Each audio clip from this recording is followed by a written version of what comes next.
Modern society faces a significant risk. One day, individuals may wake up and realize that they've lost half of their lives. Psychiatric medications, often used to treat anxiety and depression, have become common. Unfortunately, these drugs are not very effective in curing people and often serve as mere crutches for ongoing psychological conflicts. Fortunately, there are alternative methods to address anxiety and depression. In this video, we'll turn to the wisdom of Carl Jung, a renowned psychiatrist, for guidance. First, please click the like button below the video, and if you haven't subscribed to the channel yet, consider subscribing. You'll receive notifications of new videos. Modern medicine often attributes anxiety disorders to brain chemistry changes. Many doctors still adhere to this belief, to the detriment of their patients. This has led to an alarming increase in individuals who have been convinced that their illness is purely physical. However, Jung believed that most cases of anxiety and depression are not rooted in a defective brain, but in a flawed way of life. Therefore, his initial approach was not to prescribe medication, but to offer a dose of psychological understanding. This understanding involves recognizing what to expect from life and understanding the necessary changes. Jung pointed out that many people hold the unrealistic belief that life should be easy, that suffering should be minimized, and that challenges should be avoided. Yet, he was frank with his patients, conveying that life is inherently challenging. Comfort and peace are not our natural states. It's improbable that any therapy can eliminate all difficulties. Challenges are essential for our well-being. Acknowledging that difficulties are inevitable and that valuable rewards don't come effortlessly grounds us in reality. This realization serves as a catalyst for personal growth, because when we accept life's toughness, we recognize the need to develop a resilient character to lead a fulfilling life. On the contrary, if we remain ensnared in the illusion that life should be effortless, we'll lack motivation to strengthen our character. Mistakenly, we may expect that with time, life will magically become easier. Jung likened life to a battlefield. It always has been and always will be. Without challenges, existence itself would cease. Jung had a vital message for his patients. Our issues are happening now, in the present, and delving into our past won't always fix them. Many folks think that to move forward in life, they must first uncover why they're the way they are. But Jung saw this as an evasion tactic, a way to dodge the real work at hand. He believed that we all prefer to avoid looking within ourselves for the causes of our discomfort. It's easier to push those issues far away, both in time and space. Confronting them and making a positive change seems risky and unpleasant. Yet, Jung argued that the first step in any comprehensive psychological method is to face our shadow. The shadow is the part of us we want to hide, the traits we're ashamed of. It's the darker side of our personality we'd rather keep concealed. Jung was certain that everyone has a shadow, and the more we bury it, the stronger and darker it becomes. Confronting our shadow is crucial for personal growth.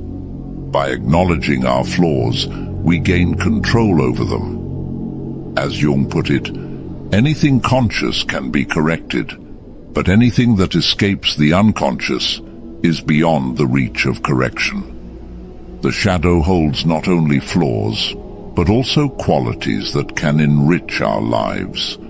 We often see elements of our shadow in those around us because we project our suppressed traits onto them. Recognizing what bothers us in others can reveal our own hidden side. We can also uncover our shadow by reflecting on our motives, especially for actions that make us feel ashamed. Being honest with ourselves is key. Jung's approach also emphasized finding meaning in life, especially when battling depression or anxiety. He believed that having a significant role in life's drama is vital. So instead of dwelling on the past, his focus was on embracing the present, understanding our shadow, and discovering our purpose. Some people, for instance, tend to suppress their ability to express anger or defend themselves. Another advantage of acknowledging and understanding these suppressed aspects, often referred to as the shadow, is that it grants us access to character traits that can enhance our lives. As Jung put it, the shadow isn't all bad. It contains qualities that could enrich human existence. However, we tend to become aware of our shadows by observing the weaknesses, flaws, and insecurities in those close to us. This is not just because we repress similar traits within ourselves, but also because we project our own shadow elements onto others. By noticing which characteristics in our friends and family bother us, we can catch a glimpse of our own shadow.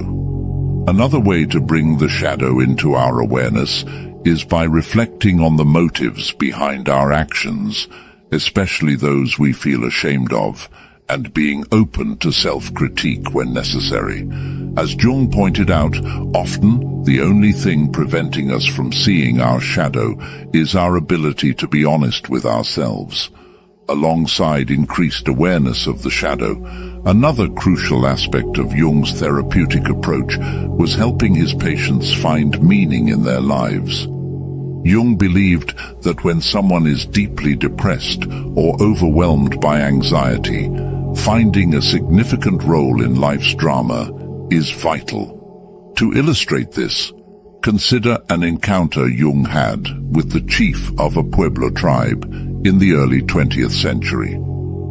The chief explained their tribe's traditions, emphasizing their duty to help the sun rise above the horizon each day. He declared that this was not just for their benefit, but for America and the entire world. Jung recognized that this might sound strange to modern ears, but he pointed out that members of this tribe didn't suffer from the neuroses, anxiety disorders, or depression that plagued many in the modern world. They didn't rely on pills or succumb to addictions. Instead, their lives were imbued with meaning and purpose.